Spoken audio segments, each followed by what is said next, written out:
as it is. Please, let us have the discussion going. I have Fuseni Isa, former Member of Parliament for Okainkwe North. Thank you very much. The constituency that has now been overtaken. So I know that the election went well for those who will win, but our friend here was not able to win, but it doesn't matter. He's still resolute. Thank you for joining us this morning. How are you? Good morning, Roland. Good morning to your viewers and good morning to the good people of Okainkwe. Great. Ibrahim Murtala Mohammed, a former Deputy Trade Minister and also currently the Member of Parliament for Tamale Central. I'm sure was watching from home all the things that had been taking place in Yendi, etc. Yendi will be part of our discussions this morning. Good morning to you, Ibrahim. Good morning, Roland, and good morning to your cherished viewers, and most importantly, the good people of Tamale Central. Well, very good. Now, let's preface all this discussion. We're bringing you some insights. First, we'll talk about the issue of monetization, because when we go off air, many of the discussants, including myself, Fuseni, Murtala, we engage in a lot of discussions as to how we can make sure that Ghana doesn't get to the point where elections, for which we need to have members of parliament elected to make sure we have the right or requisite laws in parliament, are not auctioned to the highest bidder. This is what the experienced Andy Apia Kubi had to say. The monetization that is coming into politics is making politics unattractive. And I tell you, and I sound this warning, if this is the way we are going to go all out, next time I will not be competing, because it's not worth spending all this kind of money and not getting anything back.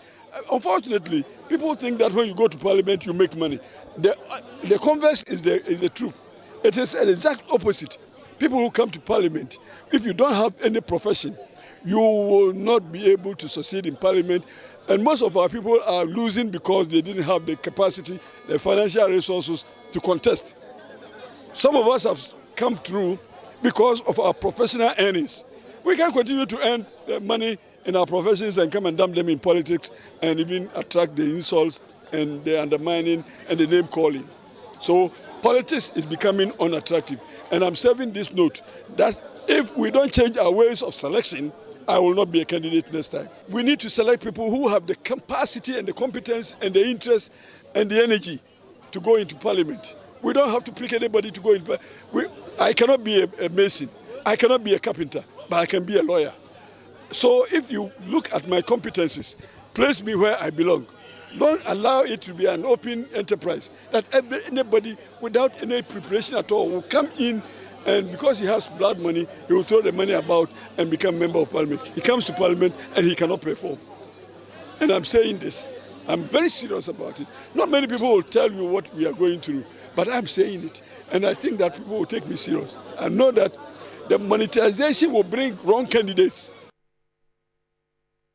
Because before the election, of course, there was money that was shared. I know, for example, Kwekure Aaron was telling me that his friend got 11,000 Ghana cedis, and he's not a top-range delegate, so to speak, because there are some respected delegates, you can't give them 11,000 Ghana cedis. But before this election, we had customized television sets, and certainly we don't manufacture television sets in Ghana, so it has to be coming from abroad, overseas. I'm sure the Middle East or somewhere, through some of these retail agencies right here.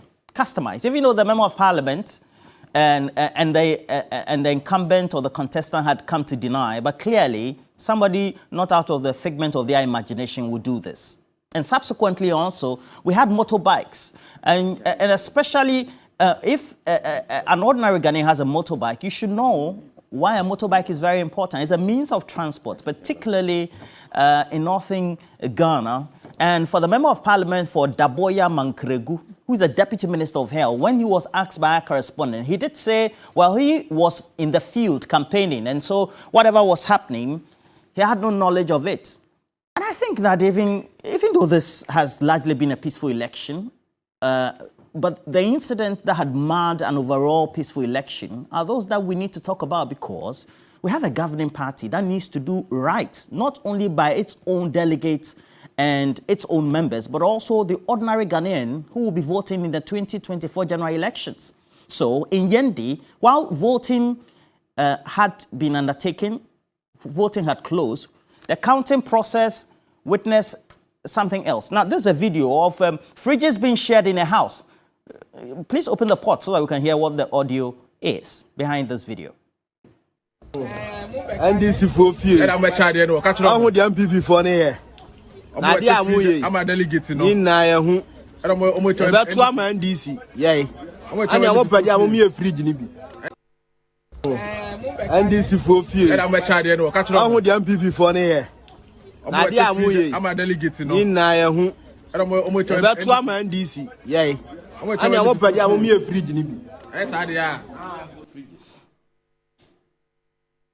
Yeah, you can't say for saying he's protesting. But the reality is, I'm sure he even lost his election because he couldn't pay. Oh, yes, At the end of the day, why do we undertake our democracy this way? That's a question I'll be posing to all of them. Because somebody has spent money for elections. At the end of the electoral process in Yendi, while voting was supposed to be undertaken, somebody was infiltrating the counting process with ballot sheets tamperinted, allegedly. This then marred the whole process. So the counting was not done fully, not only for the incumbent Farouk, but also the main contestant or the one of the leading contestants of the two, Shani Abibata. This is what the director of elections of the NPP, Evans Demakun, had to say on the Yendi elections.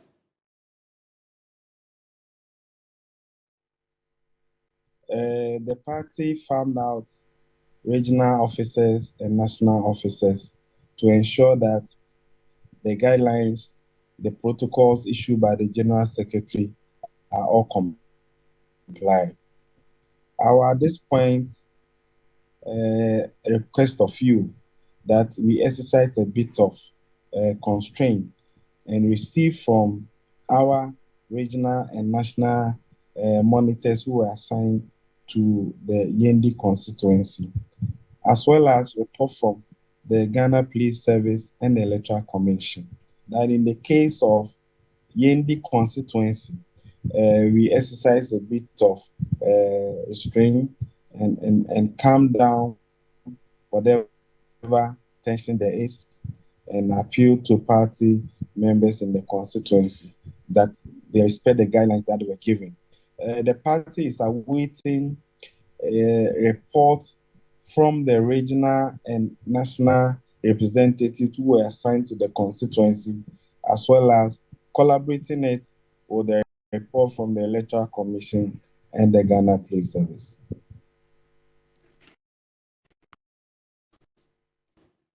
Yeah, so due process. And for saying some of these things should not be happening.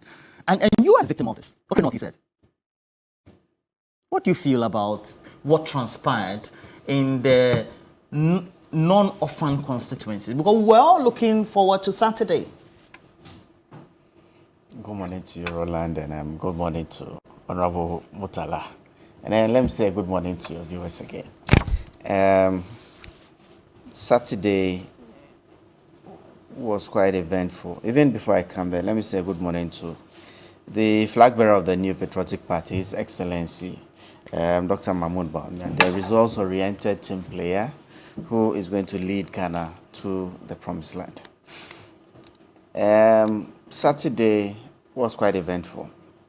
The New Patriotic Party had elections in constituencies where we had sitting members of parliament. Elections took place in over 102 constituencies across Ghana. Admittedly, there was one incident in a particular constituency, Yendi, which I am not proud of that. What happened there, I condemn that. But I think by and large, we had a very successful event on Saturday, as usual, and to be expected of the New Patriotic Party. We've been through this exercise time and again. But I can also appreciate the other issues which are extraneous to what we actually set out to do last Saturday. Those are extraneous because for me, I want us to look at this within a bigger framework, because if you narrow it to just a New Patriotic Party, you will be getting it wrong, because it is not exclusive to the New Patriotic Party. What are you seeking to put out there? You mean the sharing of the fridges, the bundles of money? It is not exclusive. I can go back. If you go back into your archives, you will have numerous such incidents. Not too long ago, even within the, I don't even want to say there and equalize or bring out other issues within the NDCA. And within their presidential elections, you realize what actually happened. From John Mahama himself and other issues. OSP getting onto some of the, John Mahama shared across country every delegate in 9 per polling station in over 33,000 polling stations in Ghana. Everybody had an amount of money, and that's I mean, those are all things that I think that Roland, I think that as a nation, there are rules. We have actually crafted rules and regulations that should border some of these things, and if we consistently get it wrong, I think we should. It's time for us to call for a national conversation. Andy Appiah could be made a point that I agree with him. I have been through. You ascribe to what he said. I have been through primaries 4 times. Tell us your experience. First time in 2012, 2015, 2020, and 2024. My experience has been that it's the situation, which again, it is not unique to the New Patriotic Party. I think that we should be having a bigger national conversation on in fact, for me, I will even extend it to the funding of political parties and how to even get some of these things organized, how we are going to police against some of the ills that will ensure that we not only get the right candidates, but able to build up the institution of parliament, especially because I keep saying, and I believe that for us to benefit from this democratic governance system that we ascribe to, we need to strengthen and continuously strengthen the institution of parliament. And so if there are issues or things that are happening that will not attract the best of talents, the best of people into parliament, then we need to be having that conversation. But it is not something that I'm going to sit here this morning and say, this is unique to the New Patriotic Party. And so I think that there should be a bigger conversation on the matter.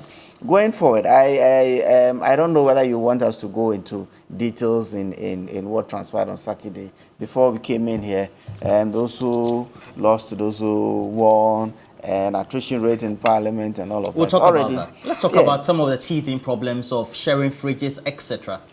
But I've made the point that we need to have a national conversation. I think that the rules, the laws exist already on the books, but who is policing it? Who is ensuring that the right things are done? This conversation is coming up because the New Patriotic Party had an event last Saturday. But what I'm saying, and my point is that this is not unique to the New Patriotic Party. We need to have a holistic look at it. I don't want to go back to the point of, then again, bringing out what Mutala did when he was going for his primaries. I think he went unopposed, right? Mutala, he went unopposed.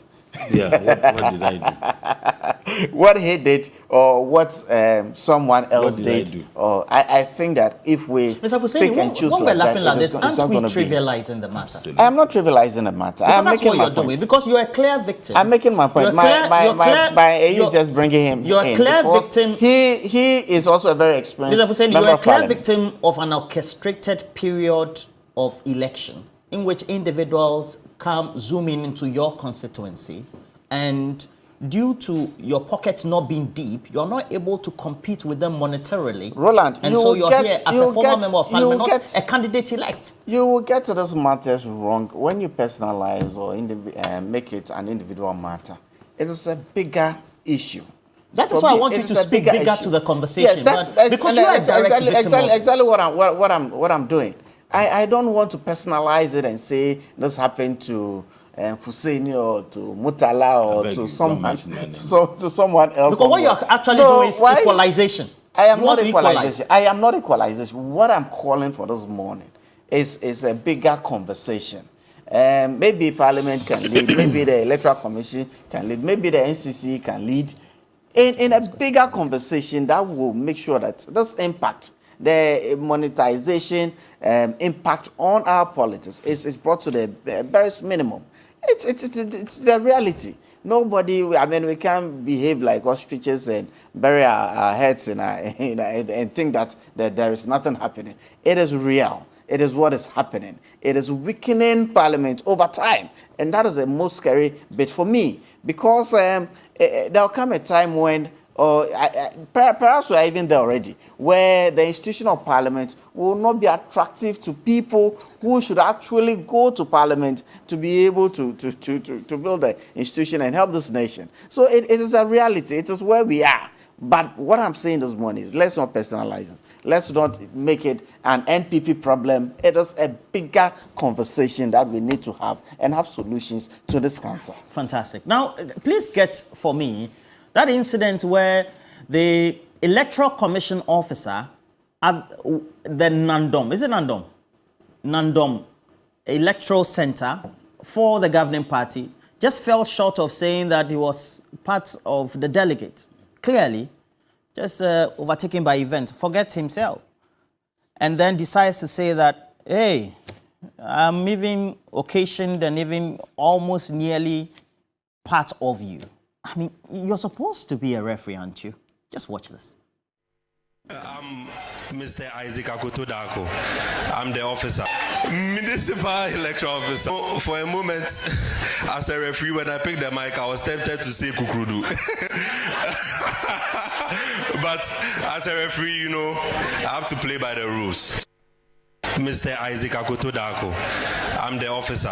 Municipal electoral officer. For a moment, as a referee, when I picked the mic, I was tempted to say Kukrudu. But as a referee, you know, I have to play by the rules. And he even ended by saying that, but I have to pretend.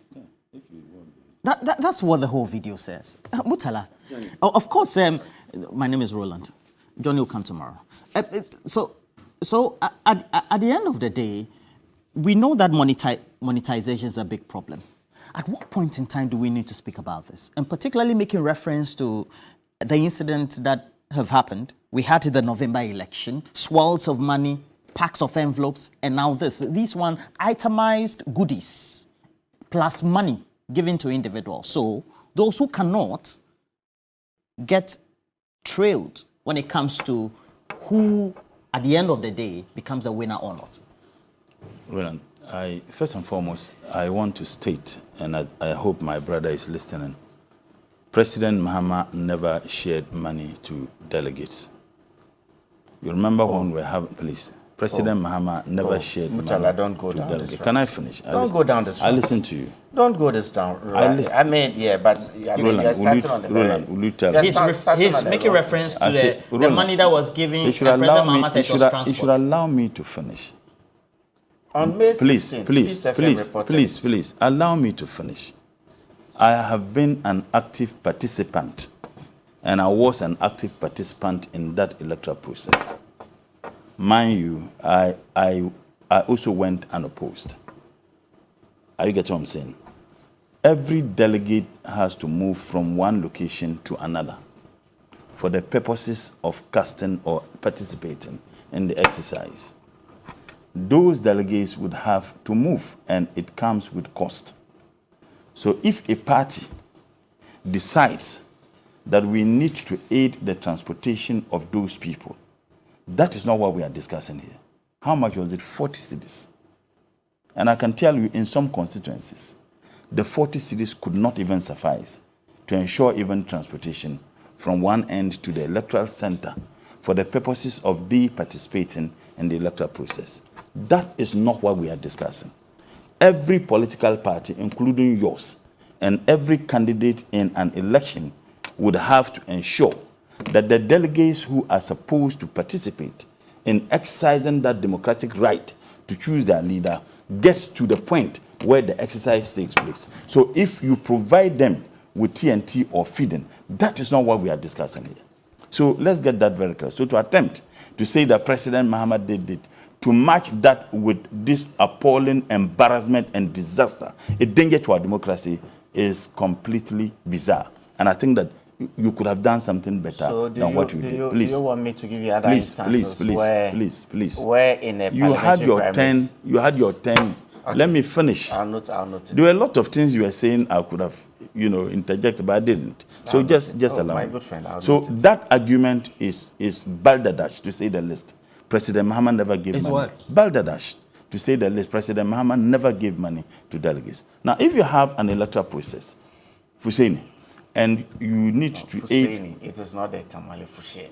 It's Fuseni. Fusheni. No, you say Fusheni. In fact, the real pronunciation is Fusheni. No, so, and you need to move... Let's let the conversation... I'll ignore him. And you need to move people to come and participate. You need to. In fact, even as MPs or even parliamentary candidates, when you want to meet people, not necessarily even delegates, party people, and they have to move to a particular place, you provide some water, you provide sometimes TNT for them. That is not what anybody is discussing here. We are talking about millions of Ghana cedis being spent for the purpose of participating in an electoral process. That is shameful. That is embarrassing. Now, I have realized something about our friends in the NPP. Anytime they engage in such embarrassing acts and you raise this, it is a broader national conversation. NDC has never engaged in the kind of disaster we are witnessing today. Have you ever seen in any electoral process you find NDC having already customized television sets? If there is any, I stand to be correct. You want me to mention names? Can I finish? Can I finish? There were pans and even... Roland, I choose my words. Roland, I choose my words. There were pans and there were even... Roland, I choose my words carefully. If you listen to me, please choose them. I said that we have never engaged in such a disaster. That is not to say that you have not had NDC also primaries. Oh, but you do it, but NPP doesn't work. No, is that what you say your point? No, I'm just trying to understand you. Stop this distraction. Sorry. It doesn't augur well for the program. So what I was expecting him to do, when you put the question to him, was to condemn it. But the attempting to say that, we should look at it as a broader national conversation. If NDC, some members of NDC did that, it was condemned. And when it was being condemned, the NDC didn't say that we should look at it as a broader national conversation, because it ought to be condemned. Now, when it comes to their turn, they say, oh no, let's look at it as a broader national conversation. When they finance terror groups and they terrorize people across the country, the example we saw at Ayawasu was Wagon. They say, it's a national, we should have it as a national conversation. Okay? When they engage in outright thievery, the corruption we experience, when we are discussing a broader national conversation. Galamsey, when they promised that they were going to stop Galamsey, the extent to which the president himself put his presidency online, that should he fail to stem this canker, he should forfeit his presidency. Yet it exacerbated. Now, when we raise the issue, it says broader national conversation. That is hypocrisy. I was expecting him to say, look, it's condemnable. We ought to condemn it. Condemn that before you can talk about the broader national conversation. Because that act has happened now. The question we must ask ourselves, why are we having all these things permeating through the body politics of our West? You can associate that with the kind of democratic architecture we have. Which is? We have practiced both the Westminster system, the parliamentary democracy, and the presidential. In drafting the 1992 Constitution, we decided that having considered the challenges or the defects of these two systems that we have experienced as a country or as a state, now, why not have a blend of the Westminster system and the presidential system? And that occasioned the hybridity of our democratic architecture. Now, it also comes with some challenges. Look, if you have a constitutional, arrangement that says that the president can appoint ministers, but at least 50% of his ministers should come from parliament, that in itself is a challenge to establishing the independence of the legislature and also sanitizing the democratic space to ensure the separation of powers as proposed by the likes of John Locke and Professor Montesquieu. That you need to have a balance of power among these three arms of government. How do you ensure that? One of the surest way you can achieve the balance of power among these three arms is to ensure that they are independent, financially, politically, socially. Unfortunately, our constitutional arrangement has denied the legislative arm that financial independence, that social independence, and that political independence. And it is not for nothing, because it has found space in our constitution, the mother law of this country, that ties the hands of the executive president or the president to appoint at least 50% of his ministers from parliament. So, Roland, you find people, or some people, who are contesting to be elected as members of parliament. Not that they have a yearning desire for the purposes of legislating, but they see the legislative route as one of the surest way by which they can have a place. Exactly. And that has been the difficulty.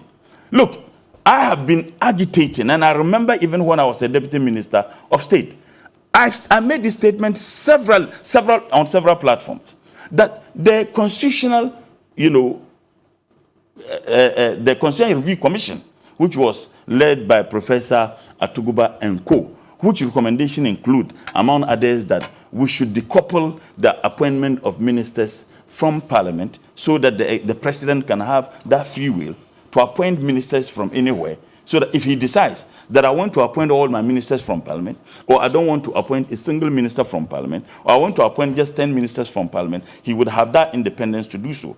Until such a time, many people are contesting to be elected as members of parliament. Not that they want to serve their constituents, but they see it as one of the surest ways of participating or having a seat on the dining table of the executive. And one of the defects of that also is that it weakens, and I agree with that point, it weakens the legislative, arm of this country. Now, Roland, you have a minister of state who is also a member of parliament.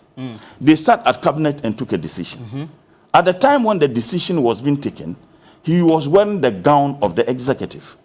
He might have disagreed with the position taken by cabinet, but his disagreement would come to naught, because the president chairs cabinet. In the absence of the president, the vice president. And how dare you to challenge, even when you challenge and the president assesses authority, this is what I want to do.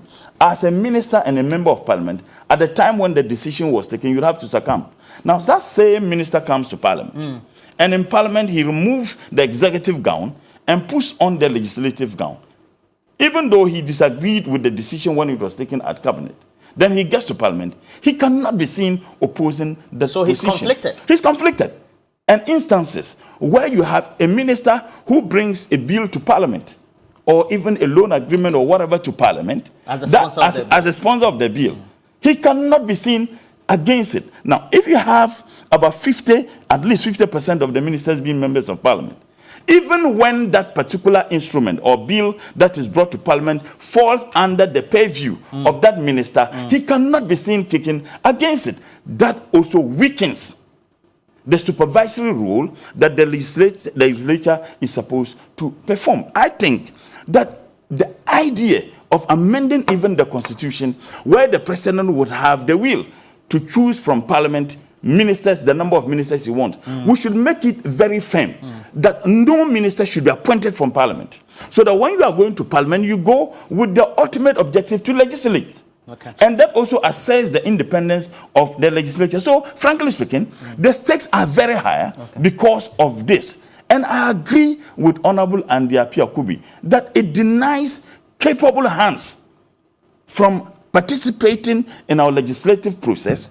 It denies the quality. So an armed robber in this country, or a drug dealer, and we have seen that under the NPP before, a convicted drug dealer, when he was contesting to be elected, you have some voices within the NPP. You mean Eric Amwati? Yes, you have some voices within the NPP who raised red lights, who raised concerns about allowing that gentleman to participate because he had money and the NPP needed the money. He contested. What happened? He was convicted on drugs. You can have people who engage in all manner of crimes participating in our electoral process because it's been monetized. And we have never experienced such legendary monetization of our democratic space than what we are experiencing today. So Fuseni, condemn this act, condemn it, and this attempt of desperately trying to play the blame game and rope in the NDC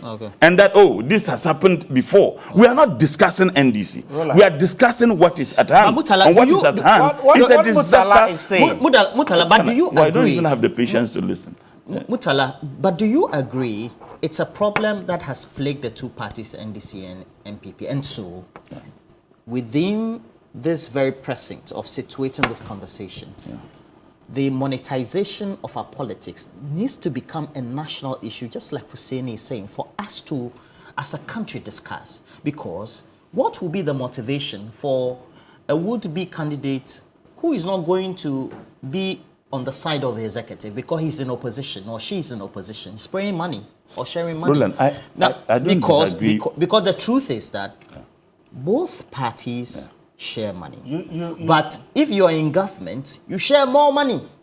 Now, what I have observed over the period is what is being observed in NDC in opposition and their delegates. If the NDC should come to power, then the delegates also have it expectant that they want the same or more as was shared to their counterparts who were NPP delegates when they were in power. Is that not the right? Roland. He has asked me, not you. Oh, but I thought you had a lot of time, and I just you want to determine? Not just that. I just want to say something quickly before I forget. Don't forget. Please write it down. You remember the incidents of the lady who was throwing cash out of a vehicle within the NDC? You recall so it's the same reason why I asked the question. That is why I'm saying that. Let us not. Are you done? Let us not see this as an NPP. You have the point to make. It is a bigger national problem. You see, maybe perhaps because what I'm saying is that in opposition you have no motivation and appetite to become a member of parliament, to become a minister. Roland, I absolutely agree with you. And what I was telling my brother, when you put the question to him, sometimes you need to listen. When you put the question to him, he quickly ran to the defense. And I said that, look, he needed to have condemned this act that is streamed on TV. And it was not for nothing you played it for us to see. Condemn it, and then you can then bring in this broader national conversation around the topic. That's what I was expecting him to do. But he quickly ran to the defense. And I didn't even limit my analysis of the issue on that. I made references to Galamsey when the president put his presidency online, yet he has contributed and participated actively in ensuring that Galamsey becomes a disaster. I talked about sponsoring terror groups. When it spiraled out of hands, they say, oh, we need a broader national conversation. We need to condemn this. But you see, look, one of the surest way, and lest I forget, the OSP has a lot of work to do. It is very clear, particularly when you have ministers of states who indeed have been captured doing the kinds of things they are doing, taking into consideration how much they earn at the end of the month, that you have a deputy minister for health who indeed can buy such motorbikes. You have other members, board chairs, who can have the kinds of things they have. The OSP has a lot of work to do in this matter. So let's look at it holistically, but let's condemn this first and foremost. Until such a time, I don't think that we would have a solution to some of these problems. Seni, before we get to the losses in Parliament, and then also the magnitude of the individuals who are in government who have also lost their seats as a result of this, and whether that is a vote of no confidence in the Akufo-Addo-Bawumia-led government or not, how do we make this a national conversation? When also should we make this monetization of our politics a national conversation? Yes, I am quite surprised that Honorable Mutala here seems to have an idea as to how I should approach some of those matters, telling me what I should do at what point in time. I think that he should share that when he had his time, he actually tackled it. But you see, for me, I mentioned the case that happened in Nigeria. And this whole thing of those people are monetizing the system because they want to see Parliament as a route into the executive. Might be right. But a lady in Ejura who was spraying money, in quotes, spraying money. I didn't think her. Was it to delegates? It was. Oh yes, it was to delegates. No. And at the venue.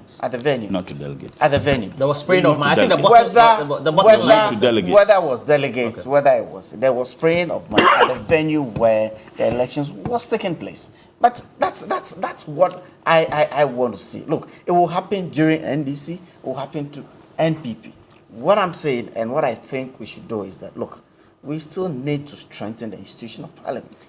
And for us to do, we have to get the best of Ghanaians to represent their constituents there. And we shouldn't be putting barriers like funding or illicit funding into the whole processes. So this conversation, and there's a PNDC law that actually puts limits to the extent to which contributions could be made to political campaigns, and limits to which delegates or participants could be given some largesse to influence the way the laws does exist. There are institutions that have to be able, or whose role it is to ensure that those laws are actually obeyed. And if it is not, if we find out that those laws are even outmoded, I mean, Parliament as an institution can have a real look at some of these things, make provisions, and find a way to police this. So at this stage, I must admit, it is getting out of hand. And very soon, like Andy Appiah could be said, people who you would expect to be in the legislature will just stay out. And who loses in the long run? Ghana will be the ultimate loser. So for me, I think, and I still insist, that we shouldn't just narrow this thing to an NPP problem. So the question I ask is, how do we make this a national conversation? But that's what I have started. Parliament as an institution can even take the lead. Parliament, because Parliament itself, I mean, this day and age, all sort of bills coming. It's an entrenched clause. But it's a discussion. The speaker could make it a topical. The speaker could get other institutions that are in charge of promoting democracy in Ghana and making sure that we get it right. I mean, together. So there's always a way for us to do this. If the executive is not going to do it, Parliament can take the lead in ensuring it with the help of the judiciary. I'm sure it is very, very much in our purview to ensure that we fight this cancer that is eating up, and very, very, very quickly eating up the democratic gains that we have gotten over the last 30 years. Roland, but if some of the people... Oh, you've ended? Roland, if some of the you've people... ended? Okay, so then begin the conversation about the losses for which Parliament I thought overall... I was going to have it No, before you. No, this is second... No, please be fair to him. Oh. Yeah, Mutala. Don't be a bully this morning. Am I? Yes, he's been bullying me all along. No. You never cautioned him to stop bullying me. Now we've had massive losses. We have Tina Mensah, Deputy Health Minister. We have key individuals. Gifty is the Deputy Education Minister. All of them losing other polls. A vote of no confidence in the Akufo-Addo-Bawumia-led government? You cannot stretch it. I mean, when it comes to parliamentary elections, a lot of factors come to play. And much as these are individuals, some of who are in the executive, I don't think that you can stretch the loss of a parliamentary seat into the performance or otherwise of the president or the executive. You can. I think that's stretching it. We'll put some of those individuals who lost the election on the screen. When you have parliamentary elections, be they at general elections or at primaries, there are local issues that come to play. Local issues, and sometimes it even goes beyond the personalities. I dare say that, look, what transpired in Yendi. Yendi is a traditional seat of the Dagbon people, and they don't joke with Yendi. Yendi has been a stronghold of the UP tradition since time immemorial. The personalities fighting the elections, it might even go beyond them. Abibata is coming from a tradition, family ties and all of that. Farouk is also coming from. You see, it is just beyond that. So it is not a case that because members of the deputy ministers or ministers, some deputy ministers or ministers have lost their seats, it is an indictment upon the executive. Remember, many more ministers retain their seats. Many more deputy ministers retain their seats. So these are local elections where local factors come into play rather than the bigger national issues. So a deputy minister loses the attempt at retaining the ticket in the constituency. I mean, how can you stretch that to national performance? There are local issues that go, I mean, that are dealt with locally and not something that you can stretch. So we shouldn't read meaning into it. What's your opinion? You're in Parliament, having these number of your colleagues, I won't say your friends, but your colleagues, you work with them in tandem in Parliament, losing their seats, serving in government, and looking at the politics internally of the ruling party. This could be a vote of no confidence internally. I'm surprised my brother is pretending. You are very surprised. I'm surprised he's pretending. I mean, it was the Flagstaff House that fought you. The Flagstaff House fought you. Who are you talking about? He. Oh, okay. The one sitting there. Look, he is referring to my persons. So I think that I should. I can't. I mean, he should stop saying this. I warned him. You remember on national television, I said, look, the Flagstaff House has asked a lady who was afraid of contesting Sami Oku, sitting member of parliament, to come and contest you. And they are going to finance that candidate against you. That was what happened. She paid more than you because you didn't have the money. So if you have such, and you think that it didn't happen in other constituencies, Yendi, for example, it was very clear that the presidency indeed was supporting my sister Habiba, and the vice president supporting Farouk Ali Umama. It's very clear. How did you come to that? Oh, but do you need rocket scientists or Aristotle to rise from his tomb to tell you that this is the reason? Look, you see, the politics.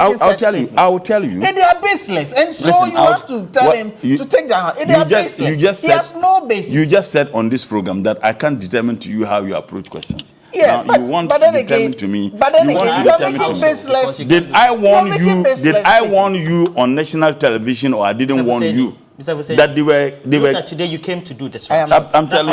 I am not. But that's because what when you're you're talking, I am not. But I expect that when he makes statements like that, which statement? You ask him to justify those statements.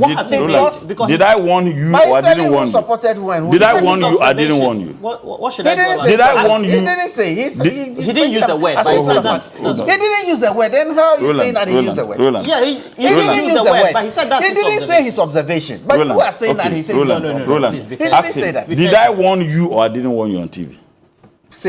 Make your point. That the president personally asked the lady to leave that constituency to come and contest you. And they used money against you. How did you draw those conclusions? Those are dangerous. You had a sitting member of parliament who was going to be contested by Sami Oku. And then she fled. Then came to your constituency.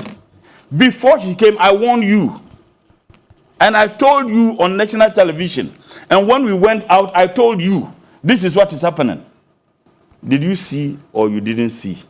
And I'm saying that internally, if you take the Yendi constituency, look, you have people who are pro Nanado, who were, hardline supporters of President Nanado, then candidate Nanado. And then you have some of them who were, of course, Alan. In this calculation, Alan doesn't even feature. And then you have people who lost confidence in President Nanado's administration, who think that they must blame President Nanado for the mess that the people of this country have been subjected to, but insulating, another creator of the mess, Dr. Bawumia, from the mess. And you find those people who are comfortable with Farouk Ali Umama, who is my brother, the regional chairman of the NPP, Samba and Co., the regional organizer. Everybody knows that they are darling boys of Dr. Bawumia who are championing his campaign. And everybody also knows that my sister, the Maslok Woman Habiba, Habiba is the darling girl of President Nanado. President Nanado has so much confidence in her. President Nanado told you that? Oh, he does. Well, you're making categorical statement for He doesn't need to tell me, Roland. When I warned him, did you ask me who told me? He doesn't need to tell me. In politics, and he knows. You understand, you know the kinds of things that are going in there. And I'm saying that what happened, when you have leadership of the party having their hands in, and you have other contenders or aspirants who lost, who have started accusing people within your party, publicly, accusing people. You come to Nantong, look, my former constituency. Yes. And I don't think that you tell me I don't know much about it. The current MP is my nephew. What has he done in that constituency? But the information I got is that he was sharing 30,000 and motorbikes. You are speculating. That's the information I got. That this is what he was given. 30,000 a motorbike. The money is that people... What? You are speculating. I said this is what I heard. Oh, please. But you cannot make hearsays. Oh, why? Can't I hear some things? Yeah, you Hasn't he said things? Didn't he say things here that he heard? I'm saying that... TV3 Media General, we disassociate ourselves from this categorical statement. Which categorical statement? Of this member of parliament. Which category? What are you afraid of? For Tamale said, I'm not afraid. But you've seen motorbikes, you've seen fridges. Yes, so if I'm also telling you, if I'm also telling you this is what I heard. Based on evidence. So if I'm also telling you that this is what I heard. But that's what I heard, I'm not saying that's that... a rumor mill, please. Oh, well, fine. You can describe it. That I'm saying that... Please go ahead. Look, even forget of Nantong. All the constituencies where these motorbikes and fridges are shared. If you quantify the items that people have shared, added with the physical cash that were given to delegates, you just told us here, someone told you he got 11,000 cedis. It's his friend. But you heard it. But you said it here. Someone told you. That's a statement of fact from the gentleman. That's what I'm saying. That. So if I tell you that, it's yes. So if I tell you that what the person told me is a statement of fact from that person, because this is a person who is deeply involved in it. But if we come and sit here and we make so I'm saying, I mean, the viewers will not benefit from it. But that is why we need to let them understand that this is what we've heard. We are not saying that it's a statement of fact. I'm just making reference to that. It's good that Roland is disassociating himself and his station. From what? From please go ahead. You think I'm a coward? Huh? You don't know me that well. Go I'm ahead. saying that. So if those monies that people give, I mean the items that were distributed, are those items with the monies allegedly distributed, you are talking about huge sums of money. The constituencies in which those items were distributed and the monies were given, couldn't they have asked questions? What those who are particularly sitting MPs have done in those constituencies? And those who are aspiring, who are members of the NPP, and some of them who are chief executives of state institutions, if they had those monies, what did they do in those constituencies? Wouldn't it have been appropriate that they spend those monies to improve the living conditions of the people in those constituencies? But you see, it also deepens the corruption that permeates in our body politics. And the earlier we all collectively fight corruption, the better. Now, if you look at the other candidate who also contested, in fact, I have information in Nantong, what monies were distributed by the sitting MP and what monies were distributed by the candidate. You know, it is my nephew Hadi Tuferu and Kamal, who is also a deputy, you know, a commissioner general, I think a deputy ambassador. He's not a deputy ambassador. But who is he? A commissioner general. He's not a so where did he also get the money to distribute the items he distributed? So I think there's several questions ought to be asked. Okay. And when those questions are asked, we expect them to answer them. Now, you have instances where people went there and they said they went home with several tens of thousands of Ghana cedis. From whom? And that is why I said the OSP has a lot of work to do. The OSP has a lot of work to do, particularly not these allegations that we are told, but those that are captured on national television and evidences that have been provided. I think that the OSP need to start the necessary investigation. Okay. It doesn't matter whether NDC or NPP. Until such a time we collectively fight corruption, which permeate through the fabrics of our entire society, including the media, including the religious organizations. It's true, including the religious organizations including politicians. And I have said on this program, the reason why the focus is on politicians is that we have the capacity and the power to deal with people who are engaged in it. So when we ourselves, yes, and when we ourselves are engaged in it, that makes the issue precarious. We must all collectively fight it. So if you have a society where everybody engages in one corruption or the other, did that society fail, or did we go, or did we come? So thankfully, after winding all around, we have come to a realization, to the point that I was trying to make. I never earlier. said you shouldn't. I never disagreed with you. That we needed a bigger look at this whole thing. After winding and making all those unfounded allegations, that is where you landed. Well, gentlemen, that is where you landed. I never disagreed with you. I'm saying that you are right to defend. The two of you after making all this unwinding and so do you agree that the presidency fought? Gentlemen, the two you of you agree agree the presidency that this should become a national conversation. Of course, it is. That is why when I asked you the question, you didn't want to indict your party. So as a result of that, you spent 2 minutes. But he goes out to, it's like an essay. You're given an essay as a question. So you write the intro, then you look at the problem statement, then you go ahead. So you decided to skip all that and come to conclusion. So that's also fair. It's part of the discussion because we're all educating people. Helga Bwedi is asking this question. Does it mean that had Fuseni given out more cash and gifts, he would have won his elections? I'm just asking. Yes, answer that question. You know Helga very well, right? I know. We worked together in Space Phone back in the day. Fantastic, Helga. Yeah, good morning, Helga. Now, Hajia Loratu, good morning to you, the distinguished Hajia Loratu. Soft-spoken before air, and then when she starts speaking, all fire. This issue has gone beyond NPP and NDC. So where has it landed us? We need a national conversation. Now, lawyer Eric Alifo says, I heard the NPP rep saying that John Mahama had shared money to NDC delegates during the party's last presidential and parliamentary primaries. Let us set the record straight that JM provided money to the party to give 40 Ghana cedis each per delegate for their transportation. It's long, so the media is also complicit in the nonsense. Instead of telling the delegates that it is criminal, bad, and dangerous for our politics, whenever press people are doing their reports or interviews, you guys rather make fun of the phenomenon and move on. This is sad for our country. Good conclusion. Great.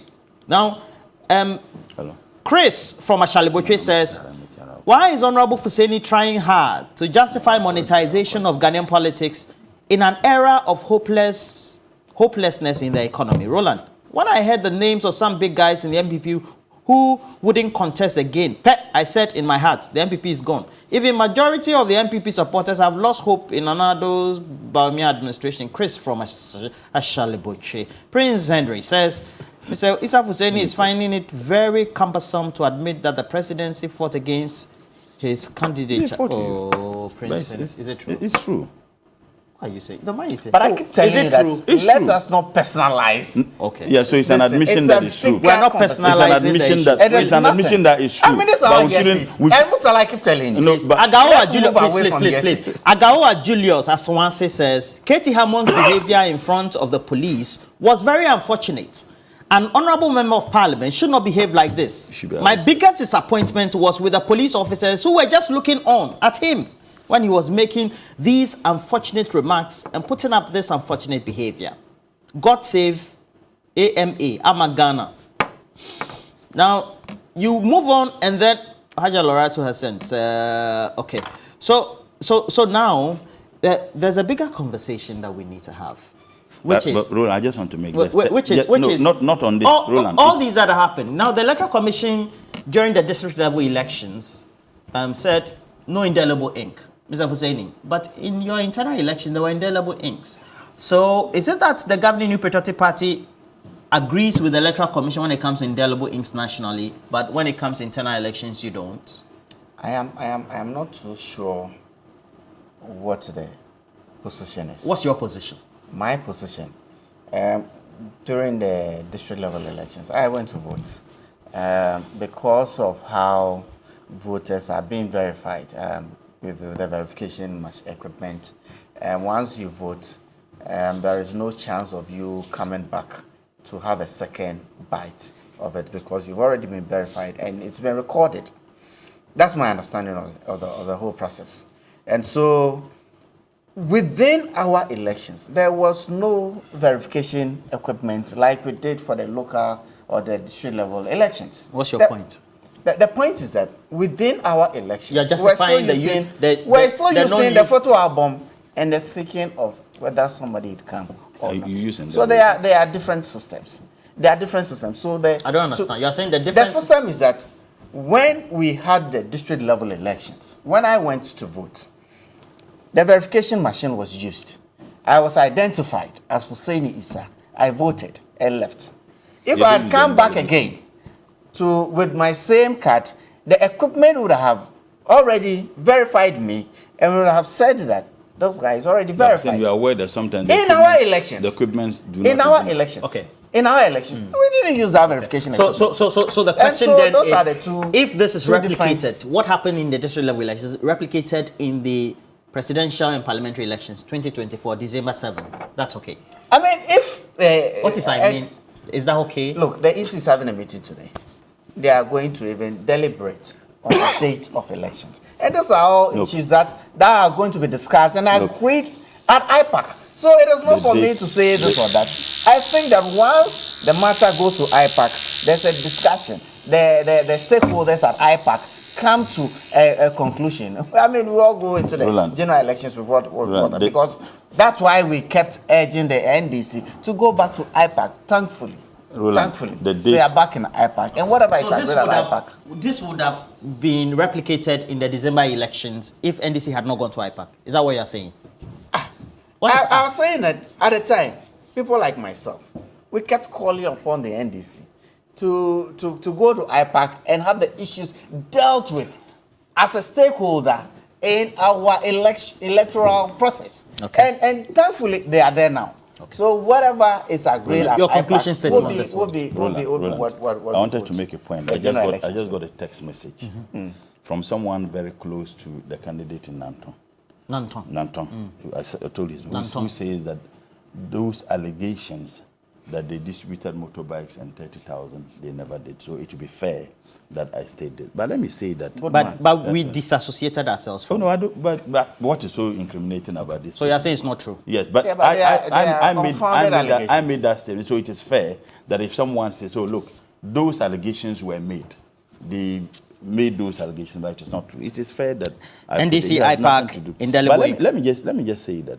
You see, you asked him a specific question, and it is interesting. Actually, two specific questions. Yes, and it is interesting when he was trying to justify this attempt by Jin Mensa and Bosman Asari to create chaos and anarchy in this country with that unacceptable proposal that we should not have the indelible ink used. And his defense is that he voted, he was identified by the verification machine, they ticked his name, and then he went. So should he come back, it will be found in reflected. Why? We have instances where the machines do not function well. Goes off.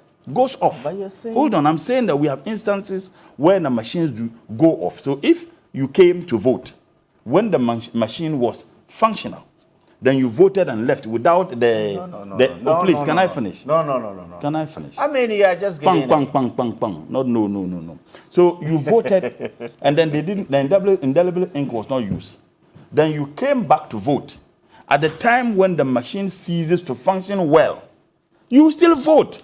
So the argument, can I finish, please? The machines always have backups. Please. I am saying that sometimes they all go off. They go offline, but they always have backups. Please. My brother, I listen to you. We saw this. We all covered elections. Why? You see, he's been consistently defending the indefensible. So that is why this issue is worrying. And again, this proposed changing of the date, the NDC will resist it. We will do everything possible to resist it. And I have said, look, if there is chaos and anarchy in this country as a result of the election, Jin Mensa, Bosman Asari, President Nanado, and Baumia will be held absolutely responsible. But there was even, and they should be informed. There was even a religious entity that also brought. And we know what they are doing.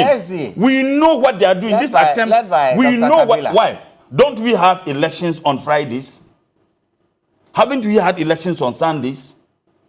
Why? It is a peculiar situation. In as much I have so much respect for religious positions. But I'm saying that we have had elections on religious days in this country. This attempt to do that, look, they should be warned. We will resist it. And I'm saying that if there is any problem in these elections, which may result to chaos and anarchy in this country, the Electoral Commission, the President, and the Vice President will be held absolutely responsible. When you have a president who says that he will never... Look, let me tell you. If you guys... Oh, no, well, fine. If you guys think no group of people have ever folded their arms, no group of people have ever folded their arms to allow their mandate, please. What war drums? You see, people who have failed to learn from history would always behave as children. Okay. I am saying that no country... How do you say that in Dagban? This guy, he won't appreciate. You know, he's a slave. No, we have regular... Dadam shabai bang bambutu bang binyar shangadam punna. And Tahanubu Queen Lebla Besa shall come. Baby and Pan Besa shall come. He may not appreciate it, understand. So I am saying that no group of persons anywhere in this country, particularly in democracies, have ever folded their arms for their mandate to be stolen. If you did so in 2020, and you think that nothing happened, and that emboldens you to do that in 2024, we assure you meet your meter. We will not allow that to happen. Why? The president himself, a president who is going to supervise elections, stated publicly that he will not hand over. The president doesn't supervise the elections. He supervises. Why? You know why I say? You know why I say he supervises elections? You cannot supervise elections without security. The president has control over the security through his ministers. And you have that president who says that he will not hand over to any other person apart from the vice president, who please, he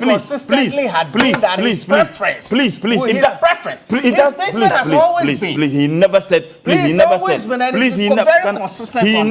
So I'm saying that his preference then such a reckless president that you. He's also a politician. That's a reckless president. He's a politician. President Kufuor was a president. As a matter of fact, President Mahama was not just a president. He was a participant in that elections. President Mahama could have said, I won't hand over power to anybody apart from myself. This is how responsible presidents behave. So we want to send this message. If you think what we did in 2020, and you had, I am saying that if you hand over to who is different. If you think that okay, gentlemen, our time is up. Member of Parliament for. We were told that if you wanted the presidency, you go to Angloga and then come a presidential chairperson in this country. How do you relate that to someone who says I won't hand over? How do you relate? President Akufo-Addo had said that Ibrahim Murtala Mohammed. His preference is to hand over. Ibrahim Murtala Mohammed, Member of Parliament for Tamale Central. Former Member of Parliament. Former Member of, please mute the mics. Former Member of Parliament for Okankwe North. Fuseni Isa also joining us this morning. All right, please, your mics are off. All that you're saying, you are deceiving yourself. Mute, please. Erajua Danso says, I'm happy you brought this matter up. We need to have issues of indelible ink discussions as voters. When I go to a voting center and the machine is not working, how do I get biometrically verified in real time? That is the question. We should not create chaos for ordinary citizens. Good morning to you, Erajua. Now, judging from what Apia Kubi said, could we say that it was part of the reasons why 8 members of parliament didn't take part in the re-election? Well, it's a question that they have to answer themselves. Master Planner Junior Kintampo, the EC should educate us why it wants to ignore the indelible inks. Is it economical reason or just a change of process? Roland, this parliamentary elections has nothing to do with President Akufo-Addo's administration. It is a signal that we are winning new seats and maintaining the old ones. Master Planner Junior Kintampo. About 42 members of parliament are out. Sampi Yale. Ambassador Sampi Yale says, Abba, is Fuseni Issa defending the issue of indelible ink too? defensive midfielder. Why? I trust you, God.